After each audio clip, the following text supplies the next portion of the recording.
Baik, nama saya Leonsius, NIM saya 211041732. Saya dari kelas F1 dari Fakultas Ekonomi jurusan Manajemen. Saya di sini akan membuat video untuk ulangan tengah semester dengan mata kuliah Metode Penelitian Bisnis. Dan terima kasih juga kepada dosen pengampu mata kuliah Metode Penelitian Bisnis yaitu Pak Adi Mursalin yang telah memberi tugas ujian ini dengan secara lewat online. Terima kasih. Dan mari kita masuki soal-soal dan jawaban saya yang akan saya bacakan melewati video ini. 1. Apakah Anda aktif menonton video Metode Penelitian Bisnis di Instagram Bapak? Ya, saya aktif menonton video Metode Penelitian Bisnis di Instagram Bapak. Berapa video yang Anda tonton? Ada 3 video Metode Penelitian Bisnis yang saya tonton. 3. Sebutkan judul dan penjelasan apa dalam video metode penelitian tersebut. Video pertama dengan judul Agar Bab Tidak Dibilang Sampah. Pembicara Dr. Jodijah Makarim.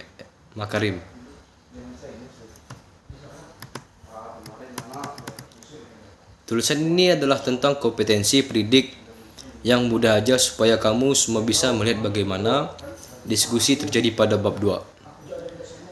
Sampaikan di contoh ini ada terdiri dari 5 halaman, tetapi ada 12 pendapat satu sama lain, saling menunjang satu sama lain, saling mendukung. Contohnya, petisi pendidik dalam kurung tahun 2009 menjelaskan bahwa tentang kompetensi ini ada beberapa rumusan atau pengertian yang dicermati sebagai berikutnya, yaitu 1, kemudian yang kedua adalah di dalam kompetensi menurut John tahun 1985. Dan 2 cm kemudian di paragraf berikutnya adalah menurut Bloom. Di dalam Anda itu menjelaskan kompetensi sebagai berikut dijelaskan lagi di paragraf berikutnya. Berkaitan dengan kompetensi pendidik muncul dalam Undang-Undang No tahun 2007. Menjelaskan bahwa kompetensi mengacu pada sanaan sesuatu yang kebanyakan berikutnya kompetensi pendidik menurut Malang 2007. Dijelaskan berikut berbeda yang lain jelaskan kompetensi manajemen. Kemudian itulah bacakan semuanya, jadi dari tulisan-tulisan itu saling mendukung. Yang video kedua judul dengan sebagai berikut: cara membuat kajian teori pada bab 2 dan contohnya. Dengan pembicara video yaitu Agus Ruswandi. Kita membicarakan mengenai cara membuat bab 2 untuk menyusun bab 2 manajemen pemasaran. Baiknya adalah produk bagian C adalah media seperti itu yang bikin outline-nya langsung nyari teori, langsung nyari buku, tetapi auditnya bikinkan dulu supaya pembicara kita di bab 2 itu lebih pertama, yang kedua baru kita memilih apa yang dimaksud dengan mimik teori. Dalam hal ini tidak hanya dari buku jurnal penelitian, orang masuk skripsi, misalnya permen itu bisa masuk dalam landasan teori dari media online. Selama itu maka kita boleh beritahu oleh sumber yang telah jadi bagaimana adalah dalam memilih jelaskan. Dalam bukan kita yang mengikuti, kita memilih teori sesuai dengan pemikiran kita, misalnya mana dalam pikiran. Kita manajemen maksud dalam penelitian itu seperti apa, mencari teori manajemen pemasaran, tujuan manajemen pemasaran, teknik-teknik manajemen, pemasaran buat dulu atau lainnya seperti itu saja sudah langkah berikutnya. Kita pilih teori yang sudah kita googling, yang sudah kita cari buku, yang sudah kita dapat kita kumpulkan. Dan bagaimana cara contohnya sederhananya adalah hanya satu pengertian manajemen. Seperti contohnya pengertian manajemen menurut adalah begini. Kita ambil dari sumber orang, kemudian kita cantumkan di bawahnya menggunakan citasi dengan menggunakan aplikasi Zenly. Dengan video ketiga dengan judul macam-macam variabel penelitian. Dengan pembicara yaitu Heru Mudianto. Variabel penelitian merujuk pada seseorang individu atau yang dapat observasi variabel dibedakan berdasarkan hubungan antara kepada para pejuang skripsi untuk lebih memfokuskan kepada kedua. Variabel independen dan dependen karena dua variabel tersebut di banyak penelitian pada variabel pertama. Independen atau disebut juga variabel bebas. Variabel bebas adalah variabel pengaruhi atau terjadinya perubahan variabel terikat variabel yang dipengaruhi bebas yang menjadi akibat karena dua variabel ini, yaitu variabel bebas yang tidak dapat dipisahkan. Membuat contoh untuk menjelaskan variabel tersebut supaya lebih mudah variabel bebasnya adalah, sedangkan terikatnya adalah nilai motivasi belajar siswa. Dalam hal ini pengaruh terhadap semakin tinggi motifnya belajar. Dan manfaat yang saya dapat dari menonton video metode penelitian bisnis dalam Instagram Bapak.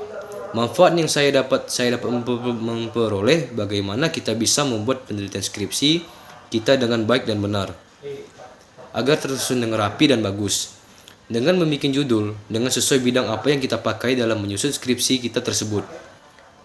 Manfaat juga dari setelah menonton video tersebut, saya akan tahu bagaimana cara kita akan menyusun kajian teori dalam skripsi dengan macam-macam variabel, cara menyusun kajian teori dalam bab pembahasan, dan agar skripsi kita tidak dianggap jelek saat melakukan sidang skripsi kita sendiri. Kita akan memasuki untuk teori metode penelitian bisnis. Jelaskan bagaimana cara menentukan judul dan bagaimana cara merumuskan judul yang baik. 1. Tentukan permasalahan. Memilih judul bukanlah langkah pertama dalam penyusunan proposal, tetapi apa permasalahan yang akan Anda pilih untuk dijadikan bahan penelitian. Pokok permasalahan merupakan pangkal dari keseluruhan sistematika penyusunan proposal penelitian Anda. 2. Tentukan ruang lingkup pembahasan. Ruang lingkup permasalahan akan memudahkan Anda menentukan judul proposal penelitian Anda. Ketiga, gali informasi dari berbagai penelitian sejenis. Setelah Anda menentukan permasalahannya, Anda dapat mencoba menemukan judul yang sesuai melalui beberapa sumber referensi yang ada. Pilihlah topik dan judul penelitian yang mirip atau berhubungan dengan pokok permasalahan penelitian Anda. Anda tidak boleh meniru mentah-mentah judul yang ada. Namun dari referensi tersebut, Anda dapat mendapatkan ide untuk judul sesuai dengan penelitian yang akan Anda lakukan. Perlu diingat, dalam hal penggunaan referensi ini, menentukan judul yang mirip akan dapat membuat Anda terdorong untuk mengikuti penulisan keseluruhan bagian di dalam proposal. 4. Buat judul dengan kata-kata sederhana, lugas namun spesifik. Jangan terjebak membuat judul dengan berdasarkan pada suatu teori. Sebaiknya judul dibuat atas dasar pengamatan Anda mengenai fenomena atau peristiwa-peristiwa yang terjadi pada suatu hal yang Anda akan teliti. Hal yang perlu Anda pahami adalah judul yang Anda pilih tidak harus bersifat detail dan eksplisit. Hal-hal yang tercakup permasalahan dapat Anda cantumkan pada bagian pembahasan selanjutnya. Pilih kalimat yang sederhana namun efektif, memberikan gambaran akan topik penelitian Anda. 5. Perbanyak referensi.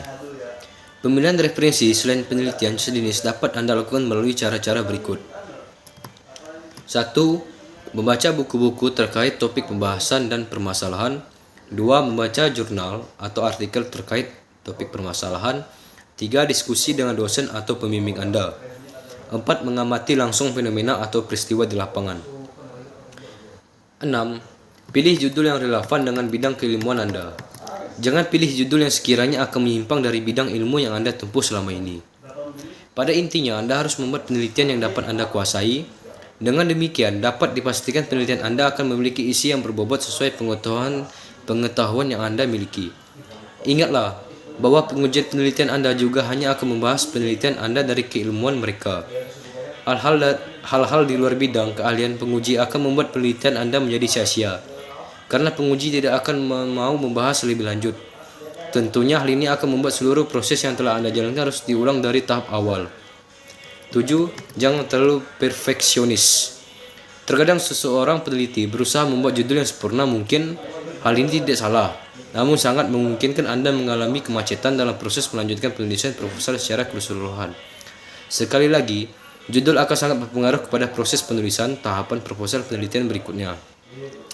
8. Menggunakan tata bahasa yang baku dan benar. Perlu Anda ingat bahwa penelitian adalah sebuah karya tulis ilmiah. Di dalam penulisannya, hindari penggunaan kata dan istilah yang tidak baku sesuai kaidah penulisan bahasa yang baik dan benar. Apa yang dimaksud dengan latar belakang penelitian? Mengapa latar belakang penelitian penting dalam suatu penelitian? Latar belakang masalah adalah bagian yang menjelaskan topik penelitian yang ingin kamu bahas dan mengapa kamu memilih topik itu. Contohnya, dalam membuat makalah, kamu harus menjelaskan mengapa kamu harus membuat karya ilmiah itu. Kalau dalam proposal acara, mengapa kamu harus mengadakan acara itu. Dengan begitu, para pembaca akan paham dengan maksud dan tujuan kamu menulis karya ilmiah. Selain itu, tulis latar belakang dengan sebaik mungkin sehingga meningkatkan minat membaca karya ilmiahmu. Biasanya latar belakang juga membahas penelitian sebelumnya yang topiknya serupa.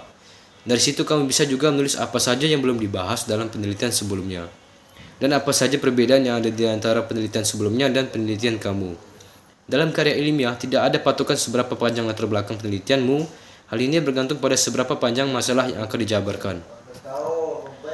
Jelaskan bagaimana cara merumuskan masalah dan beserta contohnya. Rumusan masalah dapat dikatakan sebagai suatu pertanyaan yang akan dicari jawabannya berupa fakta atau kebenaran, dengan cara melakukan penelitian atau mengumpulkan data. Selain itu, dikutip dari beberapa sumber, rumusan masalah adalah suatu pernyataan yang sudah diformulasikan atau diubah dalam bentuk pertanyaan. Maka dari itu, kita lebih sering melihat rumusan masalah dalam bentuk pertanyaan. Selain itu, rumusan masalah yang lebih sering dalam bentuk pertanyaan juga harus rasional. Dengan kata lain, pertanyaan dalam rumusan masalah harus detail serta fokus terhadap variabel-variabel yang akan diteliti nantinya. Jika tidak sesuai dengan variabel-variabel yang akan diteliti, maka sebuah tulisan menjadi tidak terarah dan akan sulit untuk diselesaikan.